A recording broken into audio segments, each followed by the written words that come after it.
कधीच नाही चुकणार तुमचे फेवरेट टीव्ही शोज झी5 सोबत, तेही एकदम फ्री. बापू बाबा, तुम्ही एवढ्या गडबडीने का बोलवलं? काय तसं विशेष नाही आप्या, पण मी काम करताय ते सगळं चांगलंच आहे. पण काय बापू? अर्जा, अरे घरात जेवढी लोक तेवढी मतं वेगवेगळी आहेत ना. रुपालीच्या मनात भीती आहे. आणि आजची परिस्थिती बघता ती भीती काही चुकीची नाही, कारण गिरीश गायकवाड सारख्या माणसाच्या मनात काय येऊ शकतं काय सांगू शकत नाही ना आपण. बापू कदम, तुमची भीती कळते आम्हाला, म्हणूनच घराची सिक्युरिटी वाढवली. होय का? हो बाबा, आणि तरी त्यांनी काही केलं ना तरी मला नाही वाटत की तो गिरीश गायकवाड आपल्याला भीती दाखवण्या पलीकडे काहीतरी करेल. ते सगळं ठीक आहे ग आप्या, पण अमोल लहान आहे अजून, त्याच्यावर लक्ष ठेवलं पाहिजे. शाळेत गेल्यानंतर एकटा दुखता असतो, त्याचीच काळजी वाटते आम्हाला. बापू त्याची पण काळजी करू नका तुम्ही, त्याची पण सोय लावली आहे मी. उद्यापासून एक माणूस अमोलच्या नकळत त्याच्या आसपास असेल. हे मात्र अगदीच चांगलं केलं बरं का तुम्ही. किती काय करताय तुम्ही? अरे अमोल बाळा, तो जीजी आहे ना, जीजी, हा. त्याने आपल्याला परत त्रास देऊ नये ना ह्याची सोय करत होतो आम्ही सगळे मिळून. अरे बाबा, तू महाराष्ट्र पोलीस मध्ये आहेस ना, मग त्या जिल्ह्या सारख्या लोकांना का घाबरायचं? Very good Amol. अगं लपून दगड मारणारा माणूस मित्रच असणार ना. अमोल, अरे बाबा, तुझ्यासारखं डेअरिंग आमच्यात आलं पाहिजे. बापू आधी जेवढं तर पाहिजे ना, मग नक्की येईन डेअरिंग. चला बरोबर आहे ना? बरोबर आहे. चला जेवायला. चला चला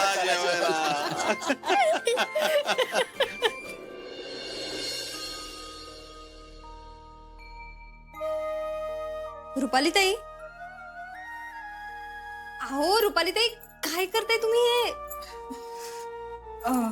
अरे देवा, सॉरी हा मोना. ठीक आहे, अहो पण तुम्ही एवढा कसला विचार करताय? रुपाली ताई, काय झालंय? मोना, मी अमोलला काही चुकीचं बोलले का ग? बाई, अहो रुपाली ताई, अजून तुम्ही तोच विचार करताय का?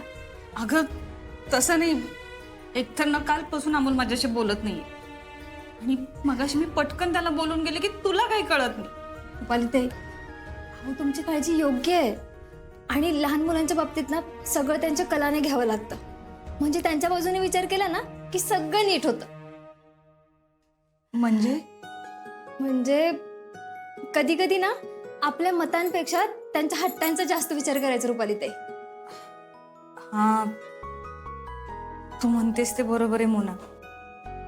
अमोलवरती उगाच माझी मतं लादण्यात काहीच अर्थ नाहीये. मी ना उद्याच त्याची माफी मागते. ठीक आहे, आता तुम्ही जास्त विचार नका करू, आणि छोटे सरकार एवढं नाही धरून ठेवतो. मोना, अमोल करेल ना ग मला माफ. हो, केलंही असेल तरी ना तुम्ही उद्या त्यांच्याशी एकदा बोलून घ्या.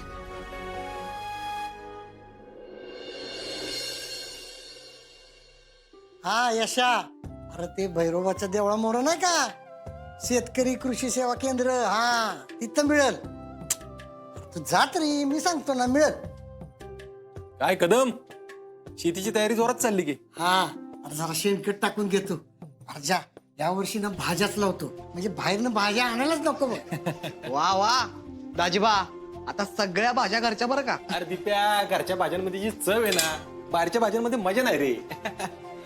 बाबा मला वाटतं ना, आपण राजगावमध्ये जाऊन बापू आजी बांधून शेती करावी. अरे देवा, अरे बाळा, हे फक्त तुलाच नाही आम्हाला सगळ्यांना वाटतं, पण आपलं काम पुण्यात आहे ना, म्हणून इकडे थांबायचं. बोला काय तुले? हा, काय? बरं ठीक आहे, पोहोचतो. काय झालं तिथे? गिरीश गायकवाड पोलीस स्टेशनला पोहोचतो. वाटलंच होतं मला. चला निघू. भाऊजी, हे प्रकरण जेवढं शांततेत मिटवता येईल तेवढं बघा ना, काय उगाच वाढायला नको. रुपाली, त्यांना चांगलं माहितीये की हे प्रकरण कसं हँडल करायचं ते. अपर्णा, अर्जुन, तुम्ही तुमच्या पद्धतीने करा जे करायचं. मा, बाबा घाबरू नका, सिम्बा आहे तुमच्या सोबत. हो बाळा, अजिबात घाबरायचं नाही आता. ज्यांनी चुकी केली आहे त्याला शिक्षा मिळणार म्हणजे मिळणारच. चला बाय. बाय बाबा. बाय. छोटे सरकार चला, आता तुमच्या शाळेची पण वेळ झाली.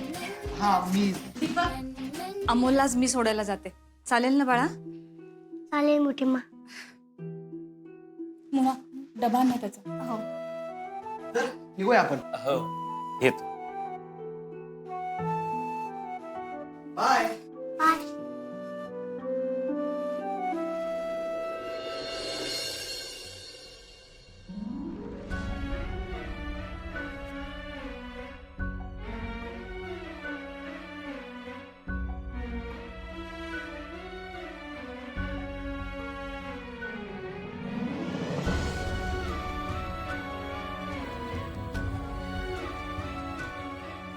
अमोल, तू बोलणार नाहीयेस का माझ्याशी बाळा?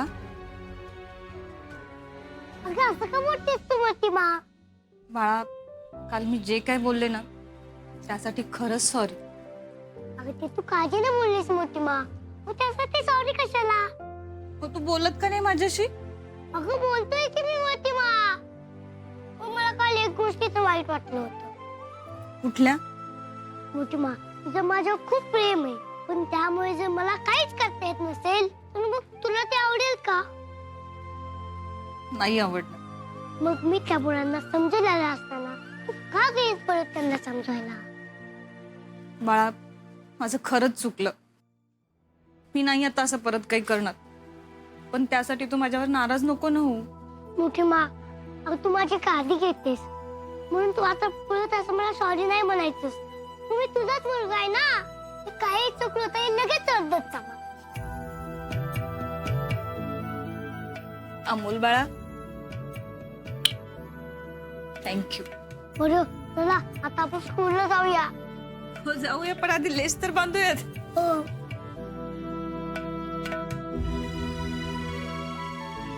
चला. चला. कधी येणार साहेब तुमचे? हा? आले वाटत.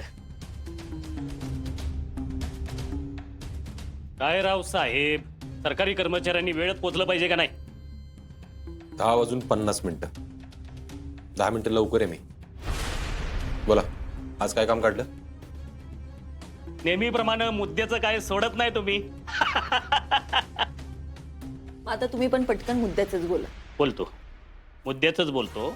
कसं आहे, त्या मुलांना कामावर कुणी ठेवलं याची तुम्ही चौकशी करणार, आणि सरकारी काम 6 महिने थांब, त्याप्रमाणे तुमची चौकशी काय लवकर होणार नाही. आणि रोज आम्हाला टीव्ही चॅनलवर तुम्ही दाखवणार, लोकांच्या समोर आमची बदनामी होणार आहे का नाही? त्यामुळं आम्हाला हे घडलेलंच नको. अरे वा, गुन्हा कबूल करायची सुदबुद्धी सुचली म्हणजे. गुन्हा मान्यच करणार आहे, पण आम्ही नाही, हे आमचे आतार साहेब. म्हणजे नेमकं काय म्हणायचंय तुम्हाला? कळलं नाही का तुम्हाला? अहो, डायरेक्ट रेडीमेड गुन्हेगारच घेऊन आलोय आम्ही इकडे. झी5 ॲप डाउनलोड करा आणि पहा सर्व एपिसोड्स एकदम फ्री.